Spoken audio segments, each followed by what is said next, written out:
inefficiencies, or you can call them testing deficiencies. Something that is completely avoidable. And third part is selection of NDT. All of us know that although there are many methods of NDT, whenever there is a failure and we want to evaluate the strength, in situ strength, we generally use core strengths, ultrasonic pulse velocity, and Schmidt's hammer. So we'll look at individual strengths of these and how to select combination of these methods to arrive at the final conclusion. Actually, this topic was a little large, and we had to compress it, so it was made in 2 lines. So I will start, as always, in shallow waters, and gradually we'll go deeper and deeper. Actually, I'm not able to move.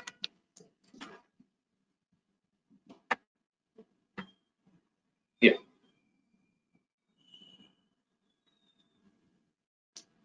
So we'll start with a few simple definitions.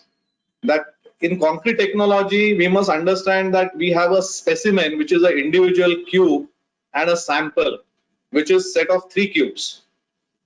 The use of specimen is only to find the sample average.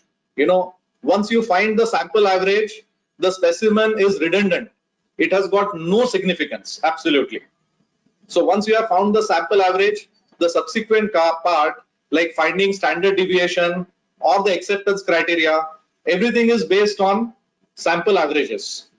I find that many a times people find standard deviations on specimens, which is an incorrect way of doing it. Now this is again very, very basic. This is about sampling of concrete for casting cubes. The concrete, of course, has to be representative of the batch. Often good practices to take middle third part of the batch. That means, you have a transit mixer, so try to leave the first part and the last part and draw the concrete from middle third. And sample the, you must take adequate quantity for casting at least 6 cubes. Mix it well before casting and cast the 3 cubes simultaneously. Many a times we find that people cast 3 cubes from different lots, so which gives a lot of variation, and you cannot arrive at a sample average.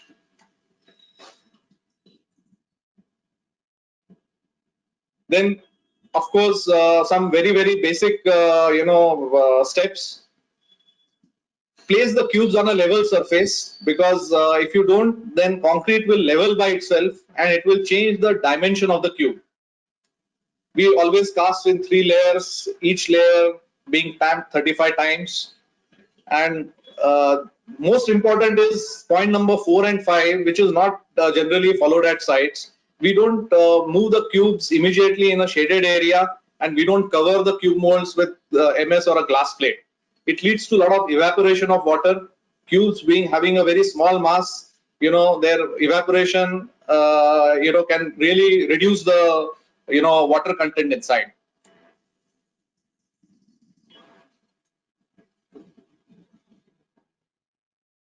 Now this is the sampling requirement for 28 days strength, given in IS 456. Now this left hand side column is for a concrete pour. So for each pour, based on the size of the pour, they have given how many samples are to be cast, and each sample would comprise of 3 cubes, that is 3 specimens. So for example, if you have, let's say, 25 cubic meter of concrete in a pour, you would be casting 16 to 30, that is 3 samples, that is 9 cubes. And after 50, you have to add 1 sample for each 50 cubic meter of concrete.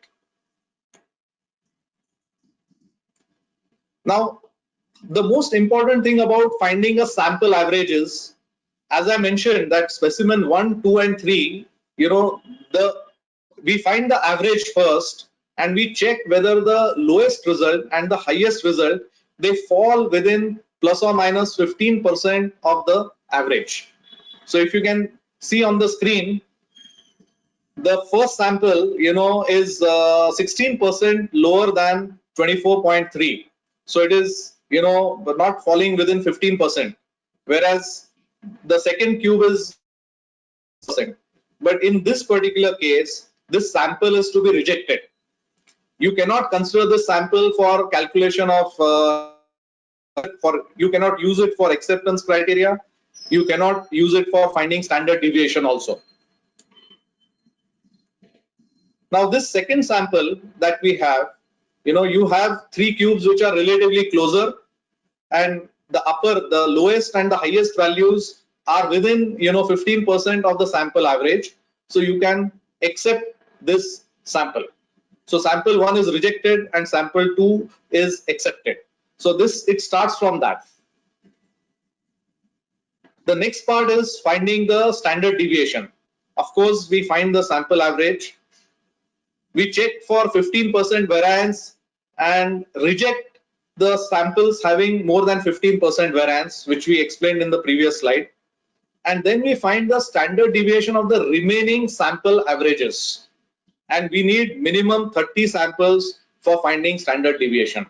So normally whenever we use a normal distribution curve, the minimum sample size has to be 30.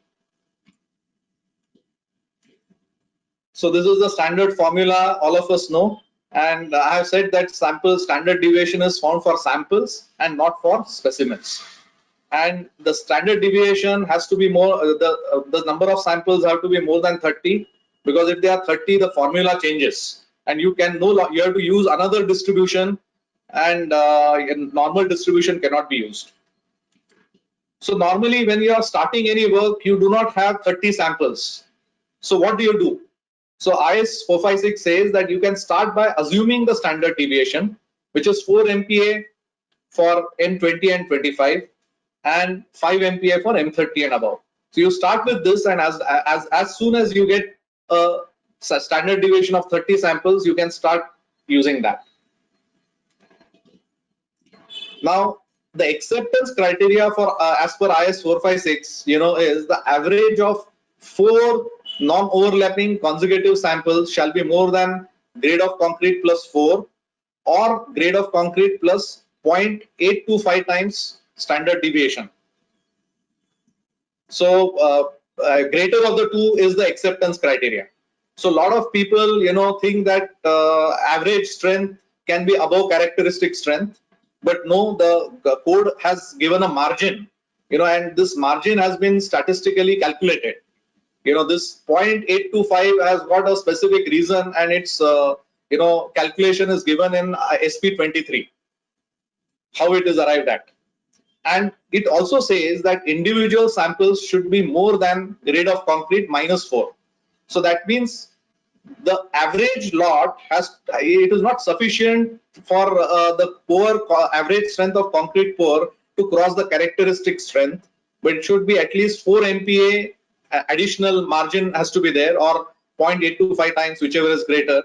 But for individual samples, you are ready to accept for grade of concrete minus 4. So let us take a case study of a large pour. Your grade of concrete is M20. It is delivered by RMC, and volume of concrete is 410 meter cube. Each transit mixer being 6 cubic meters. So we are going to have 70 transit mixers. The step 1 is we have to establish the acceptance criteria. So let us say that standard deviation has been found as 3.81. So we take 20 plus 4, 24, and 20 plus 0.825 into the standard deviation, that is 23.14, and we have greater of the two. So acceptance criteria is 24 Newton per mm square, which is average of 4 samples, consecutive samples. But individual sample can be greater than 20 minus 4, that is 16 MPa. Now let us calculate the samples to be cast for 28 days. So for the first 50 cubic meters, we have 4 samples as per the code. And then we start adding, 1 sample for each 50 cubic meters. So if you do that and go up to 410 meter cube, you will arrive at 12 samples. So that means for 410 cubic meter of concrete, you need 12 samples of concrete. So each sample comprising of 3 cubes, so which is 36 cubes only for 28 days. So you can cast additional cubes for 7 and 3, 7 or intermediate days based on your other requirements of de-shuttering. So primarily the IS code only specifies for 28 days, and for rest of the days, you may want to cast cubes for 3 or 7 days as an early warning or for purpose of de-shuttering, so that you can reduce the sample size from whatever is mentioned over here. Now this is an example of the actual pour. You have total 12 samples, 70 transit mixers. The column 1 gives the transit mixers. So I have to first select the transit mixers from whom I am going to select the sample. Okay. So you have, I have taken the first sample from the first transit mixer, then second, fourth, 8th, 17th, 23rd. So I have selected randomly, with adequate, difference between the two transit mixers. It could be some other number also. Now, if you look at, I have taken 3 cubes for each transit mixer, and I have taken average value. In column 4, I have average value. And now what I do is, after I have calculated the average value, as I mentioned, the individual cube results become redundant. They are not supposed to be used anywhere. Then I am only dealing with the sample averages. So I take the average of the first, second, fourth, and eighth. That is the first 4 samples, which is 25.09. So if you look at this, it passes the average, of 20. It is more than average of 24. So it is the overall lot. The first 4 samples are passing, and the individual samples are also more than 16 MPa. Now what I do is I have started from then 17 transit mixer number 17 to transit mixer number 40 is my next lot. That is sample number 5, 6, 7, and 8. So now here I find that one particular sample, that is sample number 7, which is cast from transit mixer number 32. The average is 15.53. So which is lower than 16. So what does this mean? The overall concrete is satisfactory. Okay, so overall concrete starting from 17 to 40 is satisfactory. It is more because the average value of these 4 is 24.97. So it is more than 24.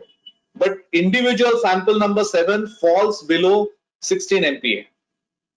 Okay, so which is a failure. Now what the IS code says is that if the overall lot is passing and there's a failure of an individual sample, only the sample which is lower is at risk. What does it mean? It means that you can consider this entire lot as passed, but only the concrete supplied by because there could be transit mixer number 31, 33, 34, all that is okay, but only transit mixer number 32, which is sample number 7, the concrete from that is at risk. Now here you can see, from 48 to 70, total 70 transit mixers are there. Again, the samples are, here it is, 23.15, which is lower than 24. So here there is a failure, of the sample. There's a failure of the sample over here. I have another example for you to share.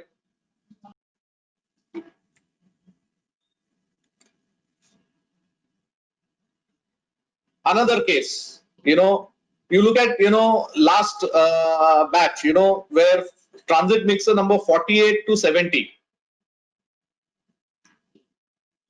So that is sample 9, 10, 11, 12. This is how we calculate the non-negative samples. So the average is 22.68.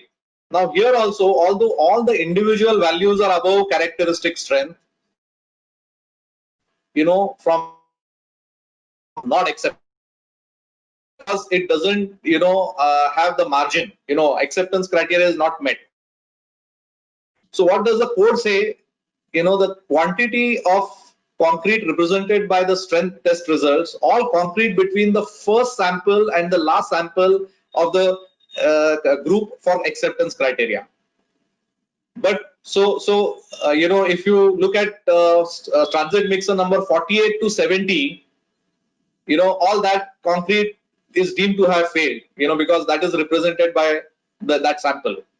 And individual test result, only the particular batch, only the transit mixer from which the batch is taken, that is at risk.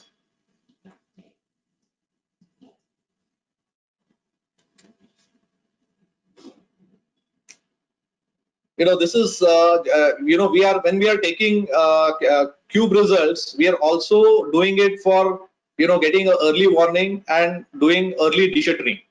Now this is just a case where for deshuttering, there is amendment 5 that has come. They have segregated the deshuttering period for OPC, pure OPC, and where fly ash and GGBS is used.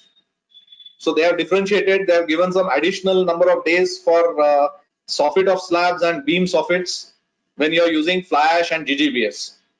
However, they have given a performance criteria also, that if you cast the cubes and if on 3rd, 7th and 14th day you are able to get 45, 60 and 85% of the specified strength, okay,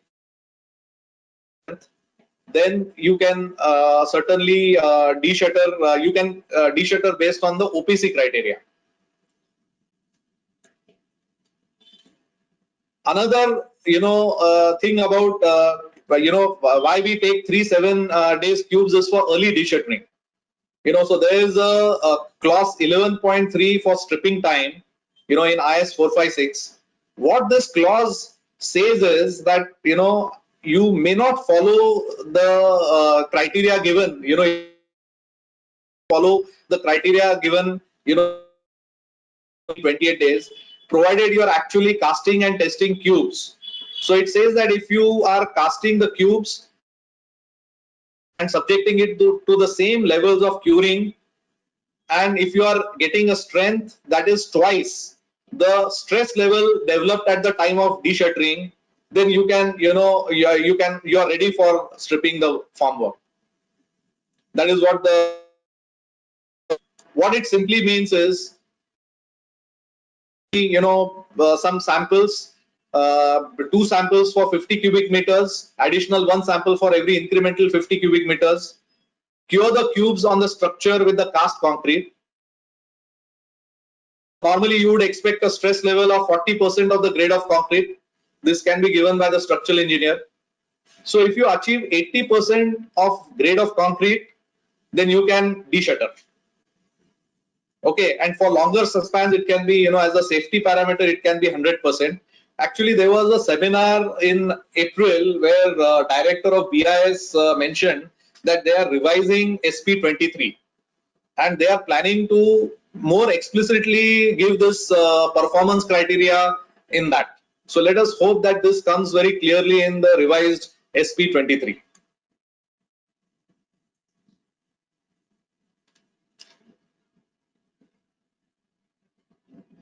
So we have seen that you are casting cubes primarily for acceptance, for strength, and also for getting intermediate idea about the concrete, and also for early deshuttering. Now we often come across cube failures, and all of the reasons why cube failure can happen. But I'm primarily going to focus my attention on casting and testing inefficiencies, or we could call them as deficiencies. Because this is completely avoidable. Completely avoidable. Casting and testing deficiencies include, basically 5 reasons I have put over here. Early deshuttering. Now, so early demolding. Early demolding can result in almost up to 50% drop in strength. This is our experience, because normally what happens is on sites, the adequate number of cube molds are not available. The initial earlier days pour goes on till the evening, and next day morning the cubes are demolded. So sometimes it is 12 hours, 16 hours, the cubes are demolded, and that results in a sizable drop in strength, because these days most of the concrete is having a high retention time. It is having retarders, so it delays the early strength. So 12 hour strength is definitely 16 hour strength is definitely very low. Then second most uh, common reason of test deficiency in testing is because of the dimensions of the cubes. The cube molds are not in proper condition and dimensions are irregular. This leads to very imbalanced load distribution when you are testing the cubes. The third is that when the cubes are, the concrete has just said, you are during demolding, the nuts and the bolts, they have a lot of cement, slurry in it, and you are giving a lot of people give jerks during demolding, and that is a very common reason. There are micro cracks that can be formed at that stage, and this is a very common reason for drop in strength. And reason number 4 is eccentric loading condition, and of course the rate of loading is spelled out in the code, and normally people don't follow the specified rate of loading. So we'll go to these things one by one. Now if you look at these reasons, there are some reasons that increase the strength, and some reasons some deficiencies that increase the strength, and some deficiencies that decrease the strength. So you have two columns which increase the strength and which decrease the strength. So you have dimensions of cubes. Generally they will always reduce the strength by 10 to 25%. Early demolding, extremely dangerous. It will reduce your strength by 25 to 50%. Calibration of the machine, it can either increase or decrease the strength. High rate of loading, generally the rate of loading spelled out is not used. You go for a higher rate of loading, and to our observation is that the increase in strength is 5 to 15%. Although there are some experts who have had higher increase in strength. It all depends on to what extent you are increasing the rate of loading. Then cubes are often tested in semi-dry conditions. They are not tested in SSD condition. So this also increases the strength. And then there is a condition of eccentric loading condition, so which is going to decrease the strength. So if you look at all these factors, there are some which increase the strength, some which decrease the strength, and at many places these both the factors, they compensate each other. So we cannot say that always cube results that are cars, they they over represent the strength. No, it can be either ways. And if you look at actually the factors that decrease the strength, they are far more pronounced than the factors that increase the strength.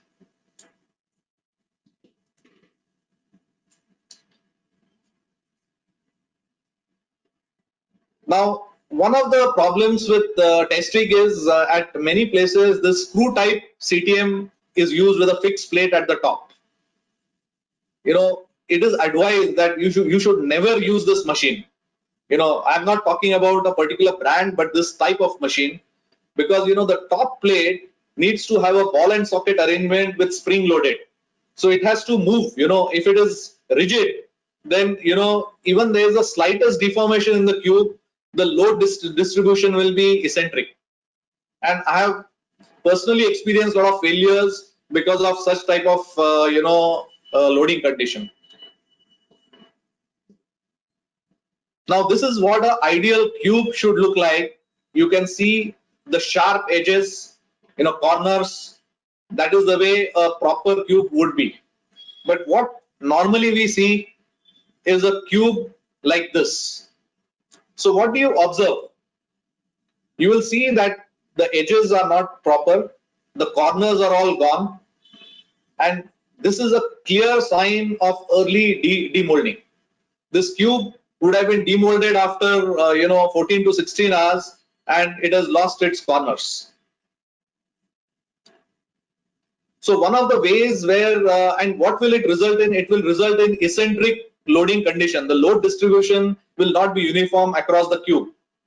One of the ways where you can see how the load distribution happens in a cube is, I'll give you a simple method that all of you can try on your sites.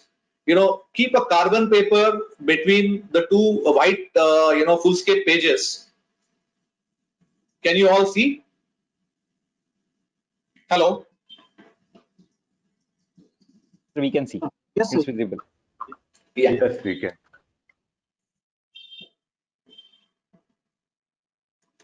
So this sandwich of carbon paper between carbon paper sandwich between two fullscape papers is kept at the top of the cube and loaded, and the machine we are testing. Okay. So ideally, this is the ideal condition. This should be the shaded portion of the white paper. So which means the load distribution will be uniform. But if you take that cube, which I showed in the earlier slide, this is what you get on the carbon. So what does it show? It shows that load is not getting distributed on the corners. It is an imbalanced load. And this is the way the cube is going to fail. The corner where the load is coming, it will fail over there. If you have a reasonably, well-made cube with in proper dimensions, you will get relatively uniform, distribution on the carbon print. Hello. I think, are you able to hear me? Because I saw, Yes. Yes. I lost the connection. Yes. Hello. Yes, we are able to hear you. We are able to hear, sir. Okay. We are able to hear. Yeah.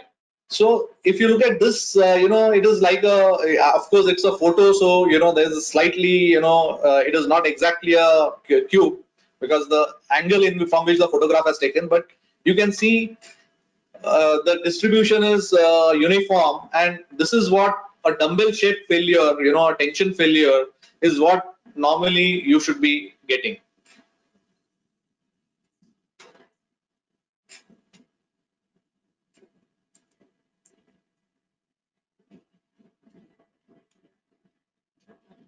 Now I want to touch base on, do cube results really represent in situ strengths? This is a very common topic of debate.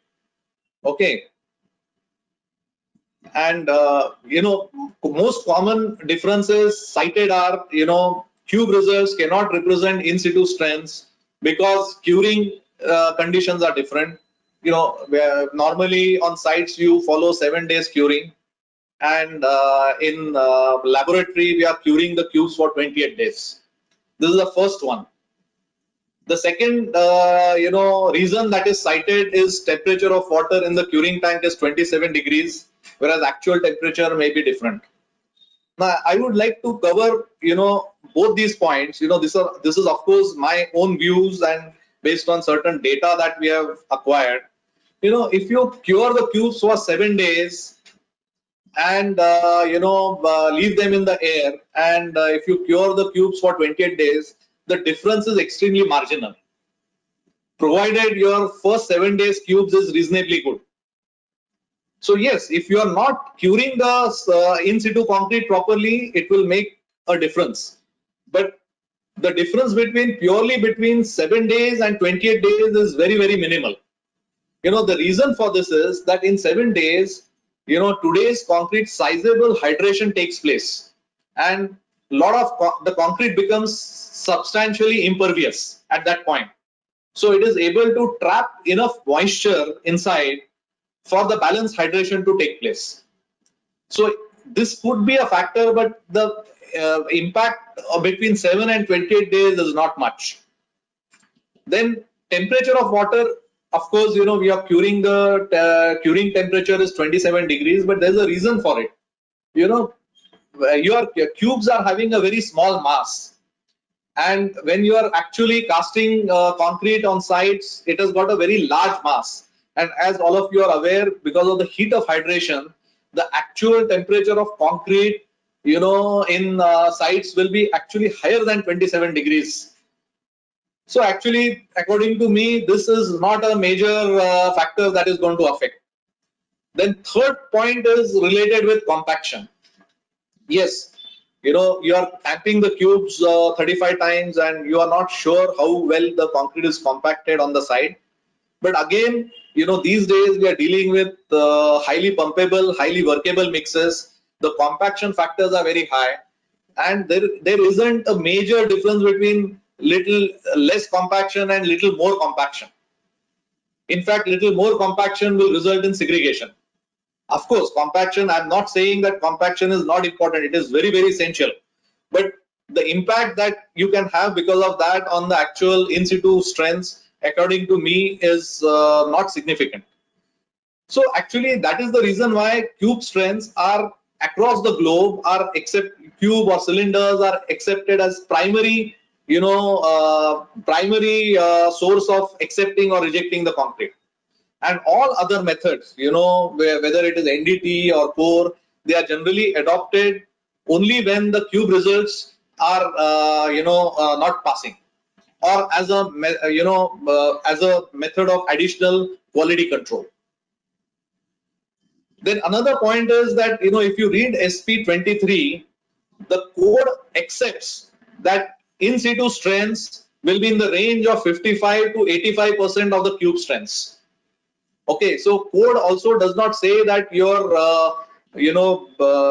actual in situ strengths have to be same, and that is the reason why when you are testing the cubes, you are having that margin that was given in the acceptance criteria. That extra 4 MPa margin that you are keeping is to account for that. And you know, actual in situ strengths can be little lower than characteristic strength also.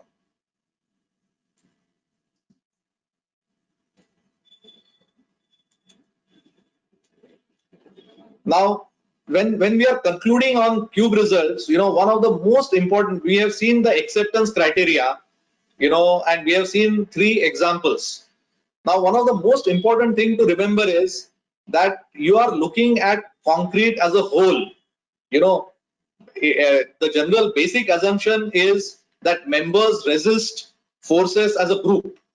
Okay, there is a redistribution of loads, redistribution of moments, and redistribution of stresses, you know, for structural integrity.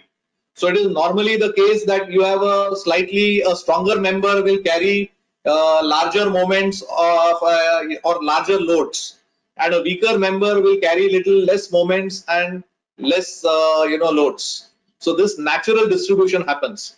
So you are not supposed to, you know, look at members individually. You are supposed to look at the complete system, you know, of members which are going to resist the forces as a group. This is the number 1 principle for acceptance, and that is the reason why code accepts that there can be some results below the characteristic strength.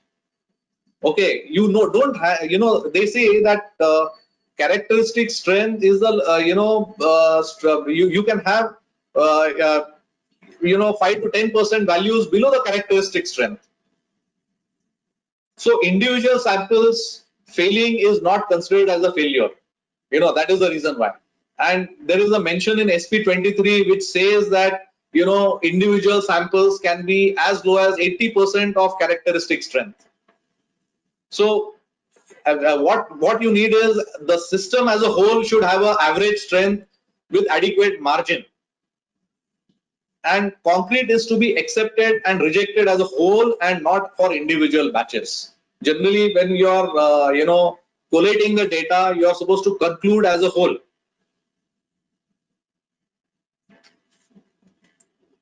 So idea is that, you know, many a times we get really paranoid, you know, if there is a sample failure on site, and this paranoia about strength leads to a lot of malpractices. So in my opinion, you know, we have to educate everyone, and we should be little more, we should be accepting little failures, because after all, you know, there is a human factor involved in many cases. Of course, you know, the cases of malpractices are there, but in my experience, the cases of malpractices are very, very rare these days. It is more a case of ignorance.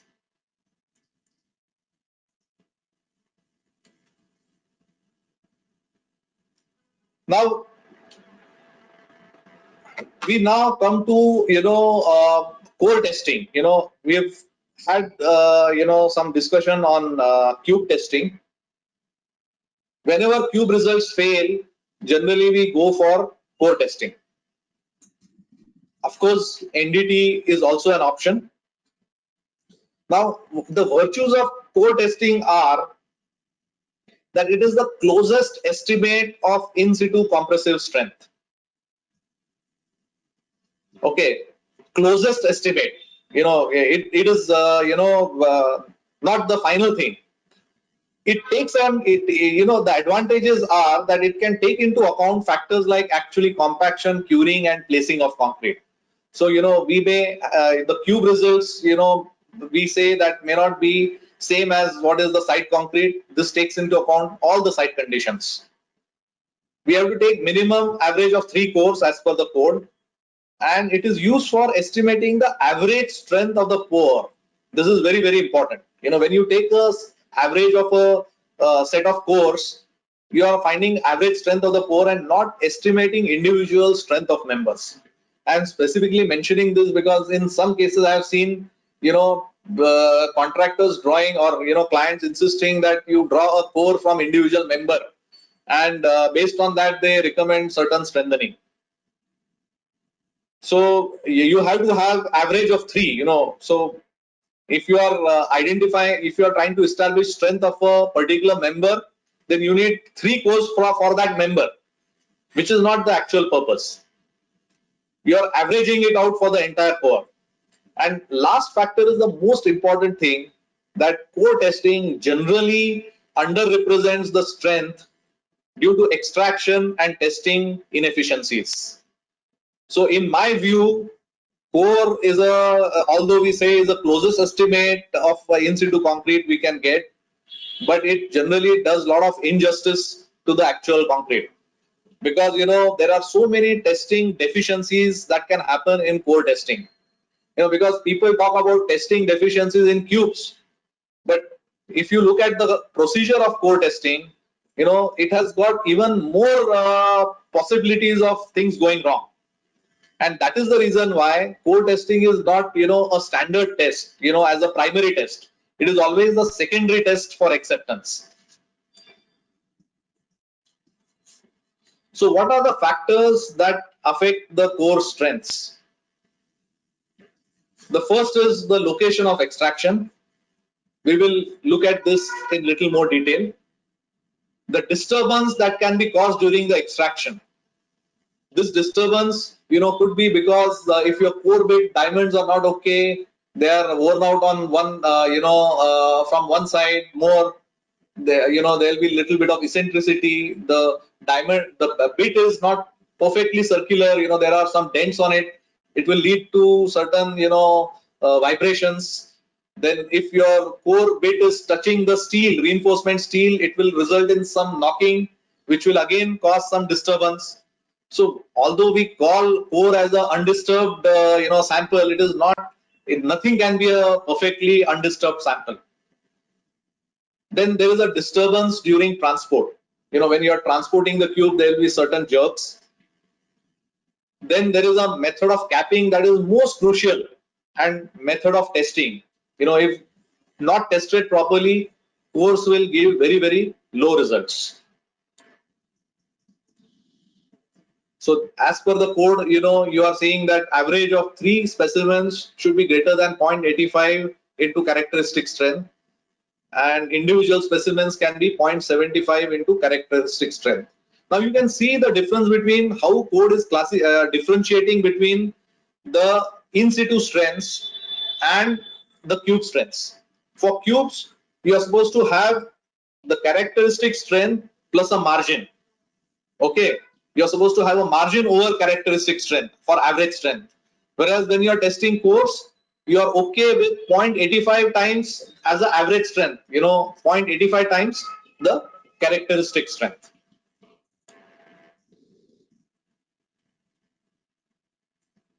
Now there are many things that can go wrong while extracting a core sample, and which can do a lot of injustice to the actual concrete on the site. One is that prefer a diameter which is greater than 75 mm. Because more slender cores are generally subject to more disturbance and more failures. But this problem is not solvable where you are having very close steel reinforcement. And these days, with earthquake requirements, your reinforcement in columns is so close that sometimes you have to go for shorter, smaller diameters. Then generally you are taking cores along with UPV and hammer readings with other NDT methods. So you must take cores very close to the UPV readings. Use of a profometer to mark the reinforcement and avoid touching steel. And then we say that so normally many a times it happens that you are first doing an NDT and then taking cores. So you have to balance your cores, select some members which are having low readings and some members which are having high readings, and avoid locations where UPV readings are abnormally low. Always take cores from only compression zone in beams, and in columns take cores from middle portion and the center of the longer dimension. This is always recommended. Because concrete in tension zone subjected to loads is going to have some micro cracks, and that will not give you the correct strength. And anyways, we are trying to find strength in the compression zone. Now, one very important thing about core cutting is the cutting length. What happens is that we must ensure that the cover of the concrete has to be, the portion of the concrete towards the cover has to be removed substantially. Because normally what happens is that the surface of the concrete may not be, it will have rapid evaporation, it will have, slightly lower strengths. Then if the concrete is hacked, the surface cracks will be there. And in larger dimensions where there is a mass concrete, our observation has been that the surface concrete has got a lot of thermal cracking. So whenever the dimension of the column is more than 1 meter along the direction of the core, it is advisable to exclude the larger portion of the cover, because that portion is likely to have a lot of thermal cracking. So you must ensure that the core is extracted deep inside from the concrete.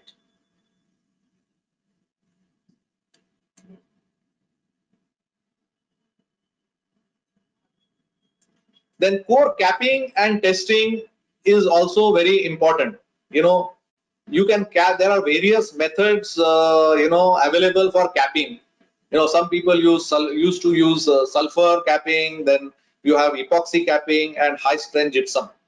Now our experience is that high strength gypsum capping always gives you the best results. And that is a recommended. We have actually documented this data, and there's a significant improvement in the core test results. And the capping accuracy has to be 0.1 mm, and also it is preferable to test a core on a low capacity compression testing machine, preferably a 50 kN machine. Now if you test a core on a large 2000 kN machine, you're likely to get little low results. So core capping and testing is a matter of expertise, and it has to be done very carefully. If you don't do it properly, you are doing injustice to the concrete. You will always have a case where you will have a lower strength.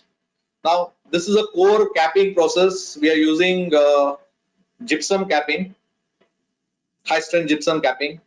You can see there's a glass plate, and there's a small a bubble compass to mark the levels.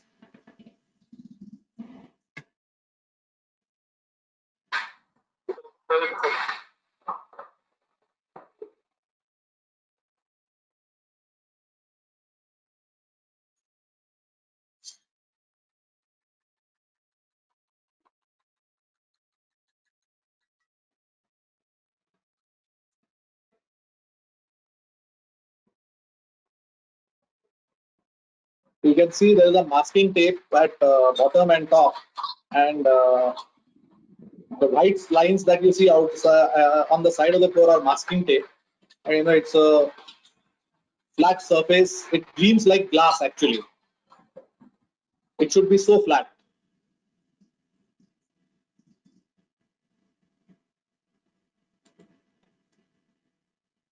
So this is a photo of core.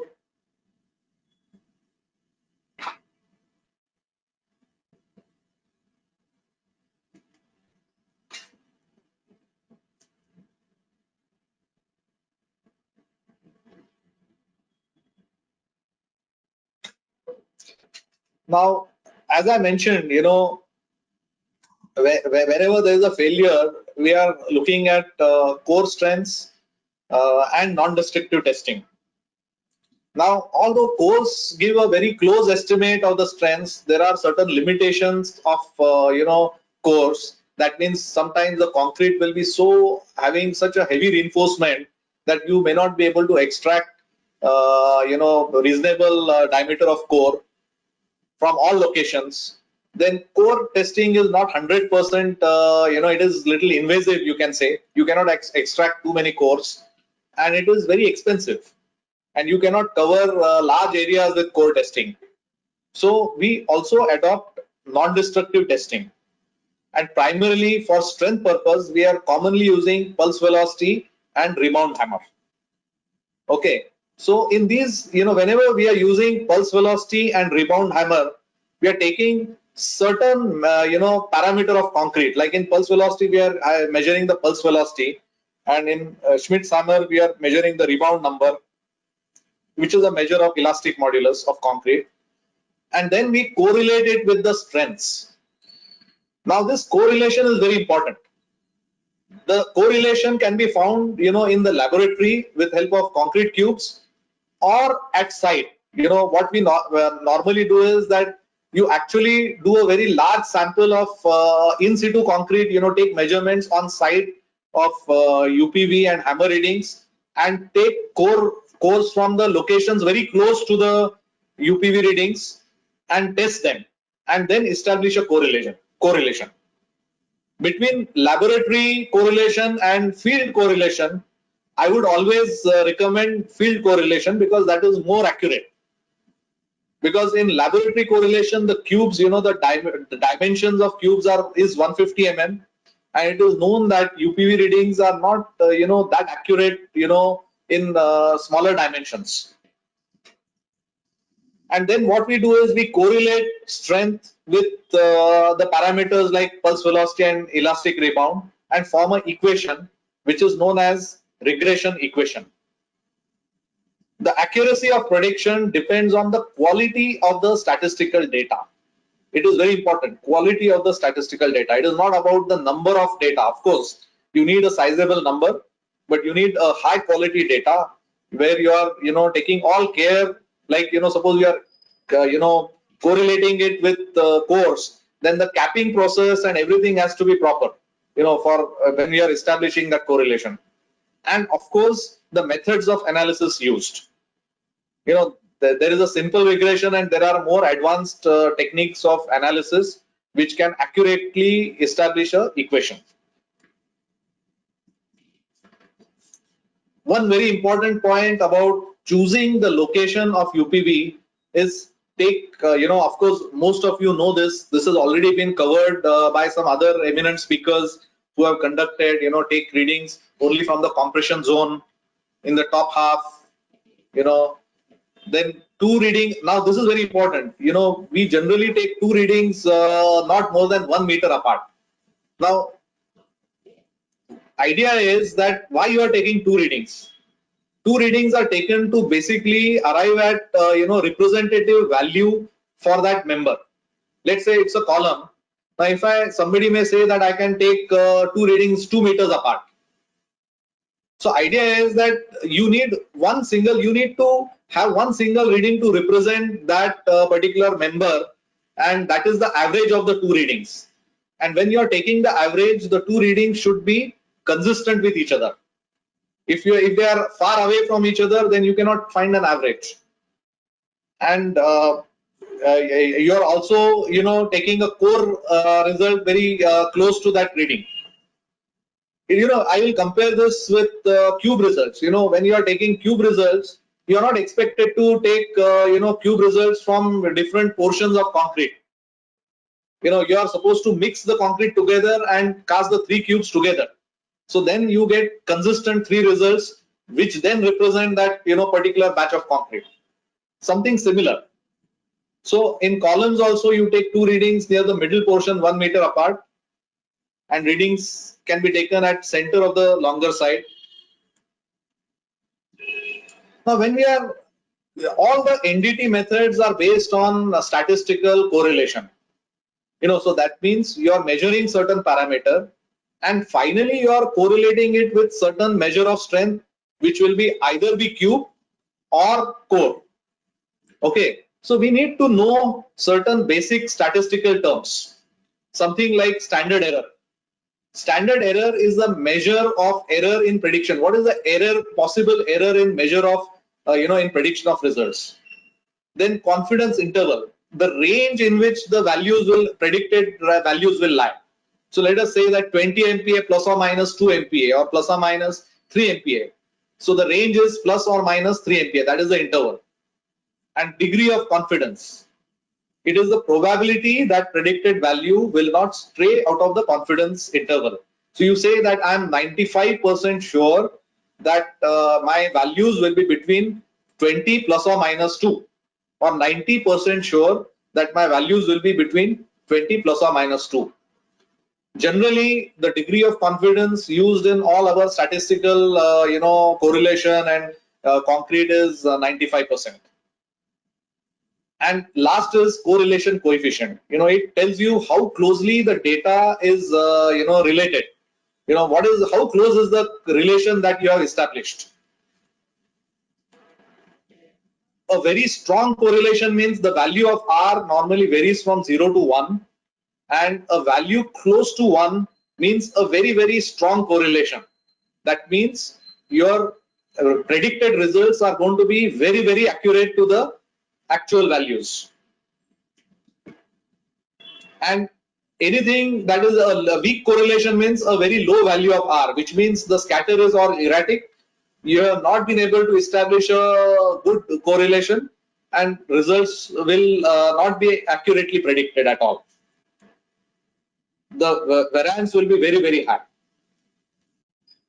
So when we talk about NDT, we must know what are the you know, factors causing uncertainty. We call it uncertainty measurement in NDT. So which includes factors contributing to uncertainty are sampling, you know, whether the sample is representative or not, the extraction of undisturbed sample, you know, in case of core, the testing inefficiencies that we discussed, you know, it could be with the instruments or the proficiency of the people who are doing it, and accuracy in correlation with the strengths. So how good is your equation, the regression equation? So when we talk about ND tests, that is, you know, we would say that anything below 0.7, you know, R value should not be used at all for any prediction. You know, 0.7 to 0.8 is a relatively low accuracy, 0.8 to 0.9 is medium accuracy, and 0.9 to 1 is, you can say, it is high accuracy based on the R value that you are getting for your, you know, correlation equation. So when we use only Schmidt's hammer, you will see that the R value normally varies from 0.7 to 0.8. Or when we use only UPV value, it is 0.7 to 0.8 again. You know, there are some people who wrongly believe that UPV is more accurate than Schmidt's hammer. Sorry, you know, they are measuring two different parameters, and both individually have their own, you know, drawbacks if used individually. And, you know, both are in the range of 0.7 to 0.8 R value. But if you use UPV and Schmidt's hammer together as a single equation of multiple regression, your R value improves from 0.8 to 0.85.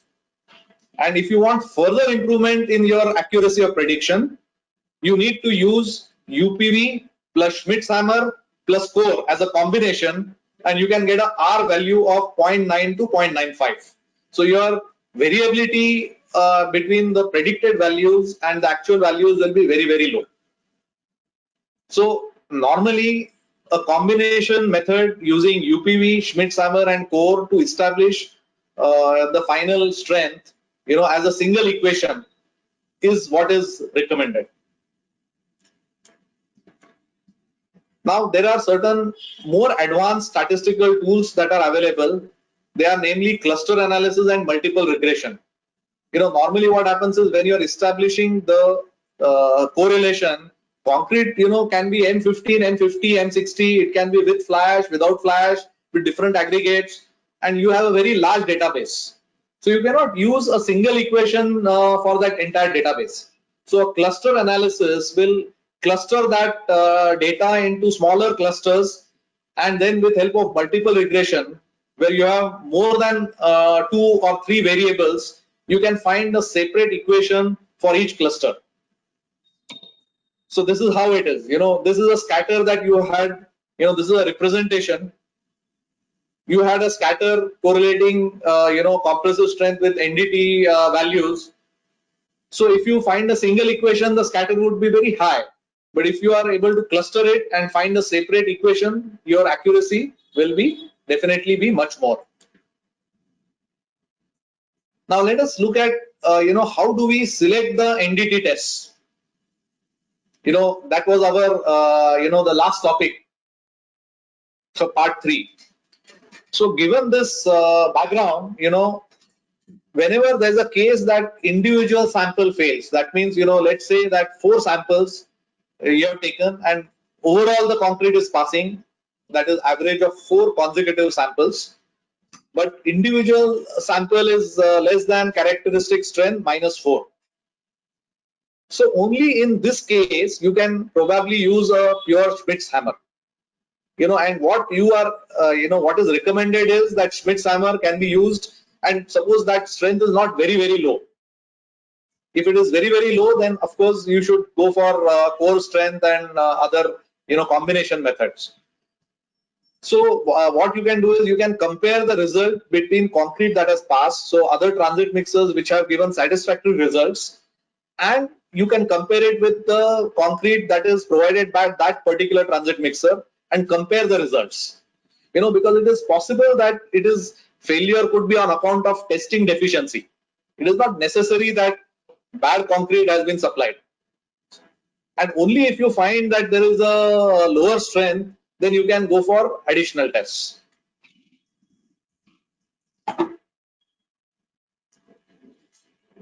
The concrete strength, let's say is above characteristic strength, but below the acceptance criteria.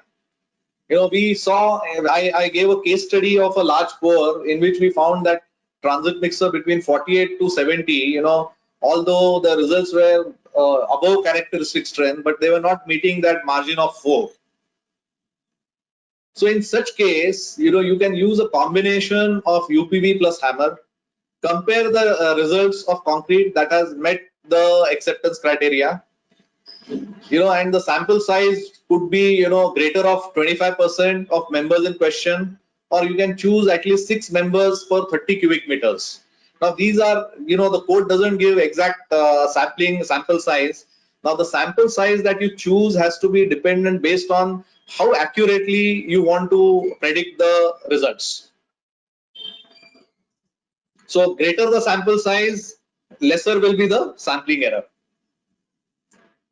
So sometimes, you can adopt a 2-stage sampling. If you don't want 25% members to be done in one go, you can start with a slightly lower value. If you are getting, let's say 15%, and if you are getting very, very consistent results, you can stop.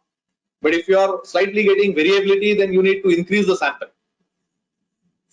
And take measurements at 2 locations for each member. We generally take 2 locations. Sometimes, it can go to 3. The reason being that two measurements, they, qualify that reading. That means it is possible that I'm taking a UPV reading at a particular point where there's a small void or a honeycomb inside and my readings are low. or sometimes the steel, there's a steel in the line of pulse velocity or the pulse, and my reading is high. So two readings having consistent with each other will qualify that reading.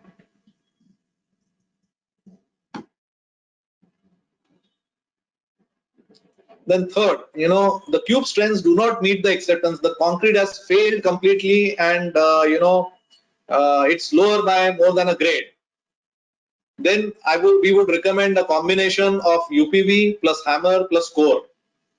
And this is what we are recommending. Number of cores, you can go 3, 6, 9, add 3 cores for 50 cubic meters.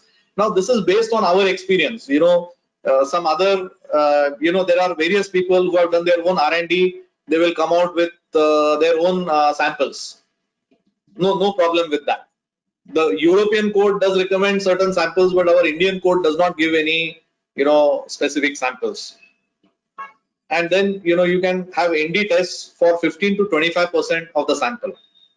So whenever you are having a failure which is more than a grade, you generally go for a combination and use hammer UPV core as a single, unit. So that is quite accurate. Now, whenever you do an NDT, the next part is that it is very important to conclude. So please note that you are after let's say that you have taken readings at 40 or 50 different locations or 30 different locations. Finally, for that core, you are supposed to conclude. And what you need to do is find the average value of all the locations. And then, you are supposed to find the 95% confidence value as average strength, whatever is the average value, minus 1.65 times the standard error. So what does this value signify? It means that there's a 95% chance that the value, the strength will be more than that value. And you can check whether that value is acceptable or not. So this is step one. And then you start identifying members, individual members amongst the sample that is selected, which are more than 2 grades lower. So important part is you have to find the 95% confidence value for every pore. Now, these are the problems that are associated with NDT, that normally the testing agencies give only the test values of at the locations. So test values is that location B being B51, at this point there's so much strength, at that point there is so much strength. And there is no common conclusion that is given. Another problem is that data is not available on statistical parameters like standard error, degree of confidence, and what is the strength of the database, the R value. All this statistical data is not available. And the problem is that structural engineers are made to interpret this data without knowing the accuracy of the tests. So these individual values are given to the structural engineer, and the structural engineers are expected to interpret that data. If I were a structural engineer, I would never, interpret data for some another agency, because I don't know how accurate, what is the value of R value. So ideally, the testing agency should conclude on acceptability of concrete. That means it is all right that you have given individual values for at different locations, but the final thing is that the testing agency should say that finally this pore is of XYZ grade.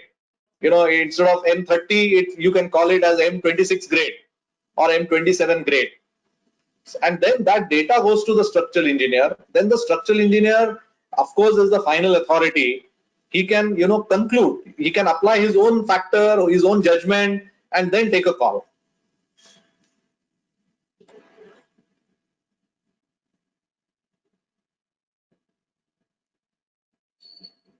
What we, sorry. Yeah.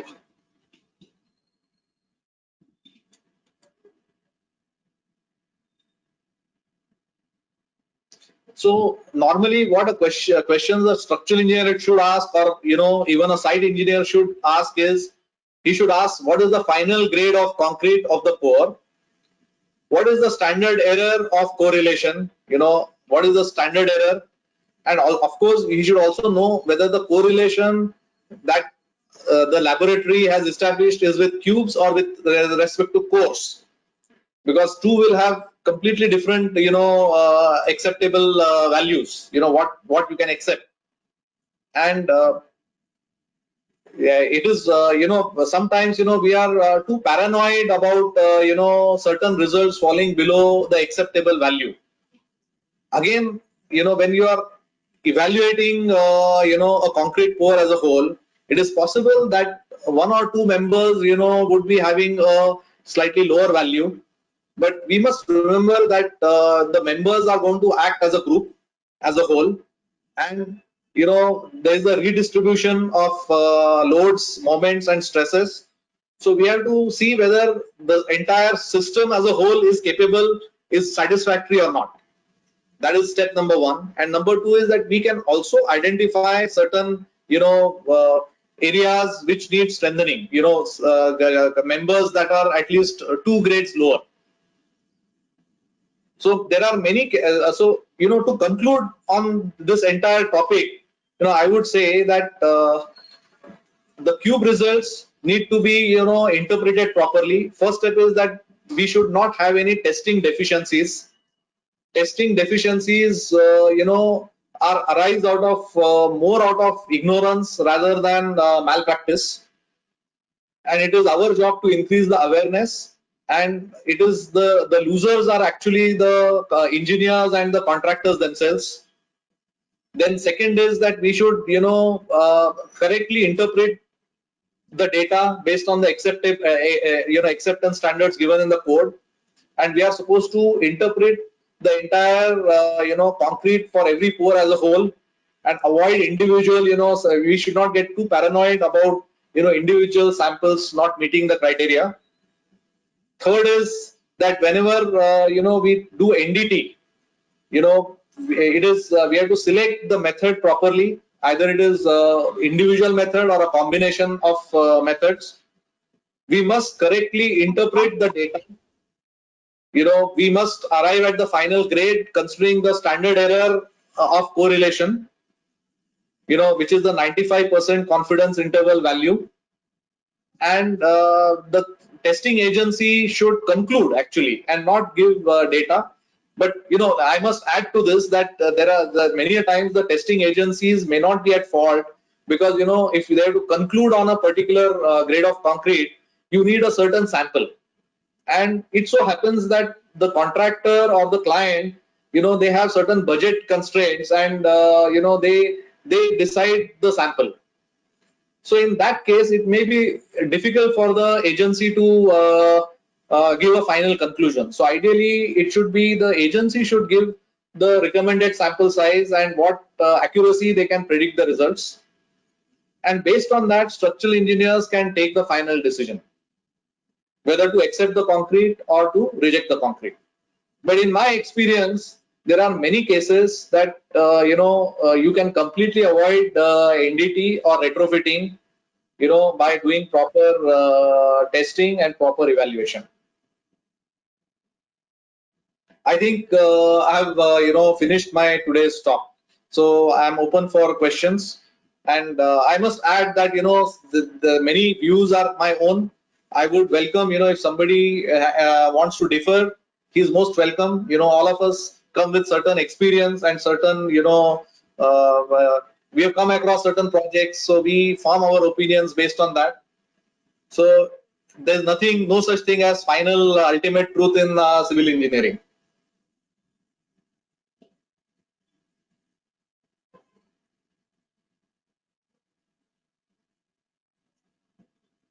Hello. Thank you, Ujjwal sir, for a nice presentation. We would just be taking few question answers. There were a lot of questions, so we have clubbed many of them, which actually highlighted or basically pointed to the same topic. But still, there are a lot of questions. I'll put them across one by one. The majority of questions were basically regarding the acceptance criteria. What acceptance criteria exactly means? What do you mean by non-overlapping results? And if there are lesser samples than what are exactly required by acceptance criteria, then what should we be doing? So the few questions were regarding acceptance criteria. So I've just clubbed them up. So would you be able to please answer those? Then we'll go to next questions. Okay, I'll just quickly move to that slide.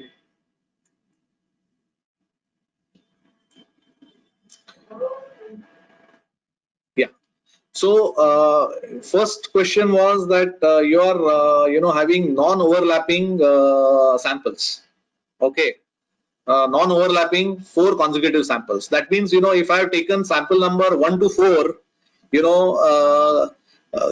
representing transit mixer number 1 and 8 up. So this represents transit concrete from transit mixers 1 to 8, the entire concrete, all intermediate transit mixers also. Okay. So once I have taken this sample number 4, now I cannot consider this sample number 4 25.8 in the next lot. Okay, I have to start with because this is why they have mentioned is that, let's say that sample number 4 is a very high value. Let's say that sample number 4 is 40 and your next sample is failing, let us say. So you add that 4 in the subsequent sample and try to make it pass. So that IS does not allow. So there has to be clear-cut demarcation. So it has to be consecutive and non-overlapping. You cannot consider the same value in 2 lots. So this is number 1. And number 2 question is that, yes, this is a very slightly difficult question. What if we are doing, we don't get 4 overlapping samples? Now, normally, what we are doing is that for acceptance criteria, I'll give you an example that let us say that you are casting columns. Okay, and each day you are doing, 10-15 cubic meter of concrete. Okay, so what the code says is that you have to, when you take 4 consecutive samples, so it will mean concrete pours from different days. Okay, so you are accepting that entire concrete of for 3 or 4 days. Okay, and it is possible that on a particular day you have cast only one set of cubes, and that is giving a little low results. So but on day 2 and day 3, you have got sufficiently good results, and it is also assumed that the parameters are not changing. You are not changing the mix, you are not changing the material, otherwise there is no consistency. So you are casting it in different lots, so you can all these batches of concrete, they will act as a whole. So you are evaluating it as a whole. So let us say that overall concrete from day 1 to day 5, every day you cast 15 cubic meters of concrete. The average of 4 consecutive samples, if it is passing, you can consider that concrete has passed. If it is failing, then you have to entire lot has to be checked for the average. And if on a particular day concrete has failed, only the concrete that is cast on that particular day is at risk.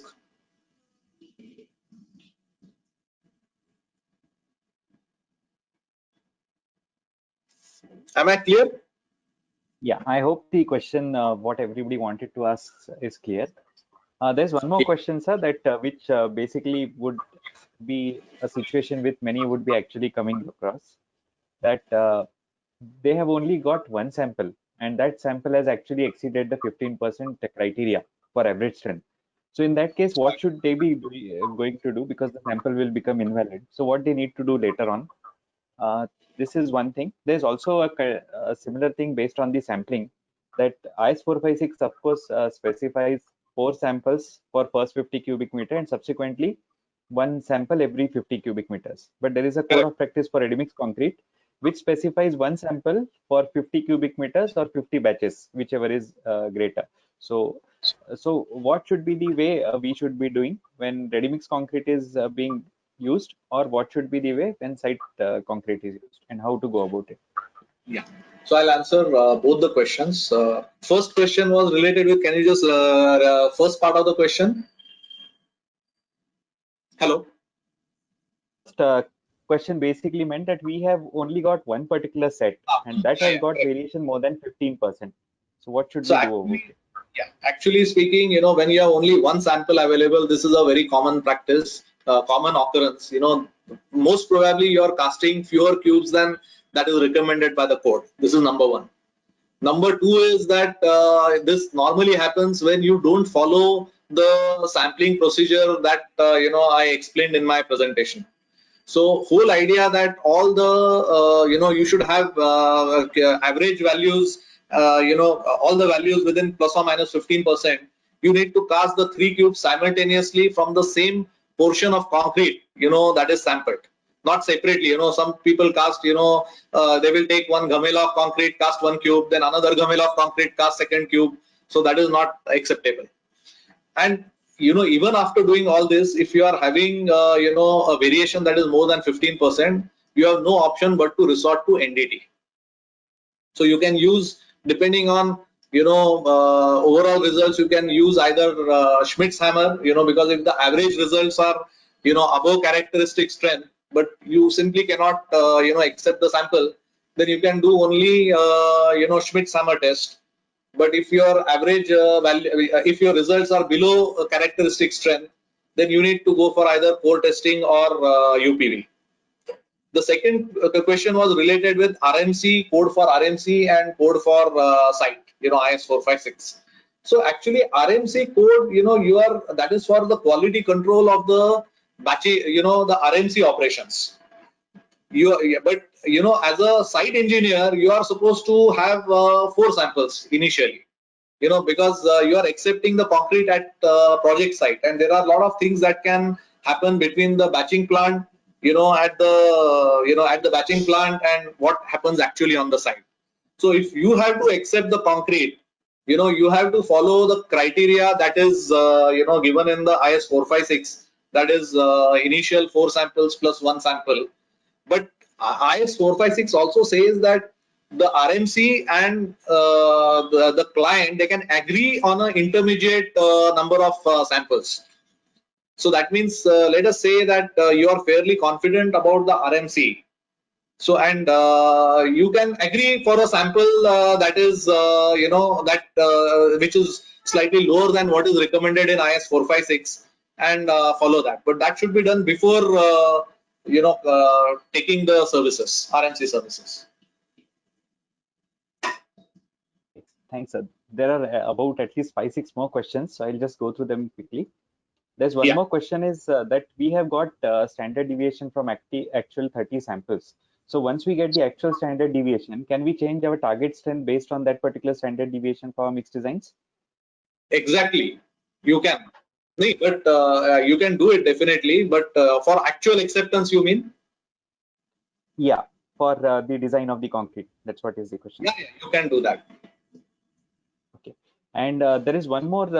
Amit, for generally, for mixed design, we are using, actual standard values of standard deviation. Okay, right? Fine. Yes, fine. Actual There's one more acceptance criteria, you can, change that, so you can change that, value of standard deviation for acceptance. Okay, fine, sir. Thanks. There are few questions related to deshuttering time, and they specifically talk about the type of mix which is being used. One particular question is that if we are using a triple blend mix, like cement, fly ash, and GGBS ternary blend, so what would be the correct time for demolding for cubes as well? And typically, what are the requirements for deshuttering as far as strength is concerned? Not specific to time, but as far as strength is concerned. So, can you please put a light on that, sir? Yeah, actually, if you wherever you are having, high level of replacement of fly ash and GGBS, let's say a triple blend, your early age strengths are going to be very low. Okay, so in certain, and suppose you are again using retarding plasticizers to get a higher slump retention, you need to be extra careful. If your cube, I mentioned in my presentation that one of the measures, a quick check of whether the cubes are being demolded early or not, is how sharp are the edges of concrete and how sharp are the corners. So if you are not able to meet this criteria, then you need to extend your demolding time from 24 hours to sometimes, even 36 or 48 hours. and keep it covered. You don't allow the evaporation to happen. You can completely cover it up. So sometimes that is required, if your concrete is not setting properly. So you may have to extend 24 hours is what is recommended, but you may have to, in such cases, increase that time. Okay, fine, sir. Thanks. There's another question related to testing between RMC and the site lab. So there is a question that many times there is a difference between the ready-mix producers cube strength results and the site test results. So what should be considered for acceptance? There's another strength that if we get very, very high strength for a particular grade, suppose, for example, if M25 is actually getting about 40 MPa at 28 days, so is it a right thing? So this is a combination of questions. So please just share your experience. For the first part, can you just repeat again quickly? Yeah. Many times there is a discrepancy between the RMC lab cube, Yeah. where the RMC produces, and the strengths at the site are different. So what should be the acceptance criteria for concrete as such? Which result should be What reliable? we have to do is we have to actually follow the site results, because see, idea is that you can follow the cubes cast by RMC plant, that is fine. Okay, but the cubes by RMC plant have to be cast on site, should not be at the plant. Okay, and many a times RMC people say that at site people are not casting cubes properly, and they're not curing it, demolding it, so they prefer to cast the cubes themselves. So that is absolutely fine, and you can have a marking on that cube, and they can be tested at the RMC plant, and you can witness those results. Generally what I suggest, many a times it has come to my, with my experience, what happens is that 28-day results fail. And the client tests it on 28th day, the RMC also tests on the same day. And by the time the client informs the RMC, they say that no, our results have passed, and we have already done the testing, and we are all clear.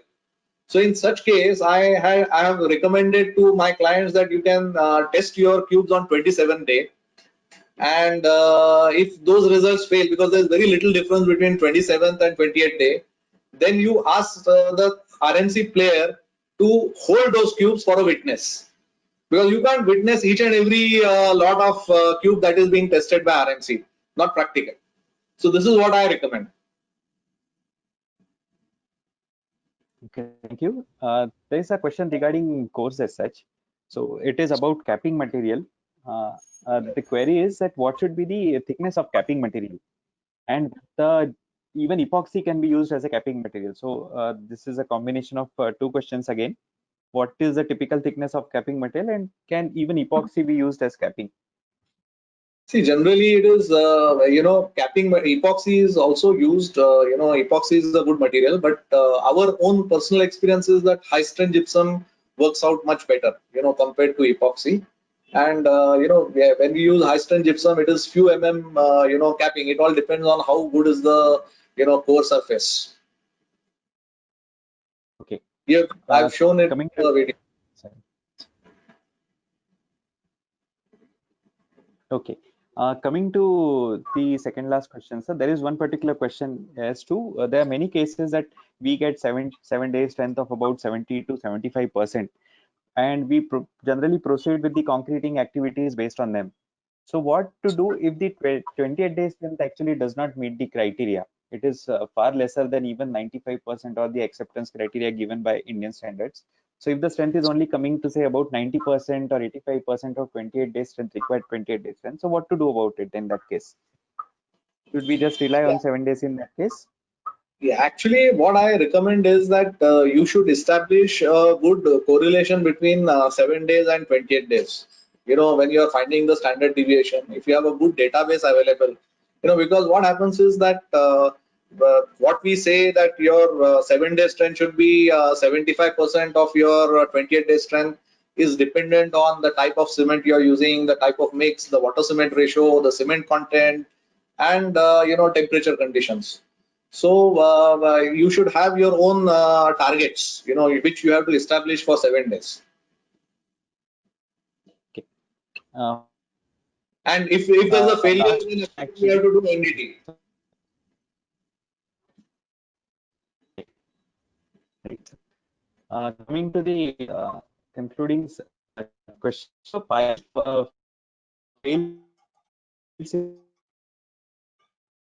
Actually, your voice is cracking up. if are you able to get now? If the file fails in cube strength, what other tests can be done? No, it is. Can you repeat, because voice is cracking? Okay, once again I'll repeat, sir. If a file fails in cube strength, what other tests can be conducted to ensure its strength if human errors were actually assumed to be the cause for the failures of cubes? See, you can go for file integrity testing, or there are other methods also. File load test, dynamic test. Fine. So that actually basically I would suggest that if you don't take a proper precaution for casting of cubes, it's a very expensive proposition. You must take adequate precautions. fine, sir. That is a collection of questions we had. We will take a few more questions if they will come. We will respond to them later on. Sure. We'll come to the conclusion of the session. Before that, I'll just invite Mr. Hemant Jain to actually speak a few words on today's session. So over to you, Mr. Hemant. Hello. Hello. Hello. I'm audible? Yeah, Hello. you're audible. Yeah. Yeah. Thank you, Amit ji. Amit sir, thank you. Thank you all on the behalf of ICI Pune Center and Ultratech Cement Limited for such an excellent webinar. I thank you all distinguished guests and participants for today's webinar. I hope and pray that everyone is safe and their family member also safe and healthy. I would like to thank Engineer Ujjwal Kunte for sharing such an enlightening presentation on interpretation of cube results for acceptance, regions of failure, and selection of NDT. I am glad that we all are witnessing and gaining such invaluable knowledge, and I am sure all of us have learned a lot today evening, and we can take it along with us and apply it in our day-to-day practice. I would also like to thank take this opportunity to thank Dr. V. Ramchandra, our national head, for taking out time and blessing us with his presence. I would also like to thank our zonal head technical Maharashtra, Mr. YTV Prasad, for his gracious presence. I would also like to thank Prasad Sevikari ji, Arun Karnik, and Amit Haridas ji for actively taking part to organize this program in a grand scale and having a grand success. I would like to thank all the participants for actively participated and such a grand presence closely from starting 6 o'clock to so till time around 500 participants attended actively. So I would like to thank on the behalf of ICI Pune Center and Ultratech Cement Limited. Before going to close it down, I will announce one announcement that this total session has been recorded and this will be available on ICI web page, Facebook page, and YouTube channel. Before handing over to Engineer Amit Haridas ji, I would like to ask our Dr. Ramchandra if you would like to have say something. Dr. Ramchandra, please. For closing remarks. Nothing more to add after listening to an exhaustive lecture by Mr. Ujjwal Kunte. I only would say that it was just brilliant lecture covering the entire gamut of testing. Thank you, Ujjwal. I would request and I would expect that such sessions we will continue to have for the benefit of practicing engineers. Thank you very much. Thank you, sir. Thank you, sir. Amit ji, over to you, sir. Yeah. Thank you all. Just to conclude, actually, we had a fantastic session, basically a captivating presentation which was given by Ujjwal sir, and it was very well illustrated so that we can understand the intricacies of how to actually check the conformity of concrete and what to do if it is not conforming. So it was a very interesting presentation. It was actually made great by the participation of all the participants. So I thank you all of them. On behalf of ICI Pune Center, I would also like to thank the entire Ultratech Cement Limited team. Without their technical and their technology support, this scale of presentation wouldn't have been possible. So our sincerest thanks from ICI Pune Center, and we look forward to having further sessions in future. The video of this particular session would be uploaded in ICI Pune Center's YouTube channel on Facebook page, and the link will also be shared through the LinkedIn portals, and also soon on the ICI Pune website. So those who couldn't catch this up entirely, either due to connectivity issues or something, they can always catch it up by YouTube. Once again, thanks a lot. Thank you all, and thanks for a great session. Thank you. Thank you. Thank you. Thank you. Thank you, all. Amit. Thank you, everybody.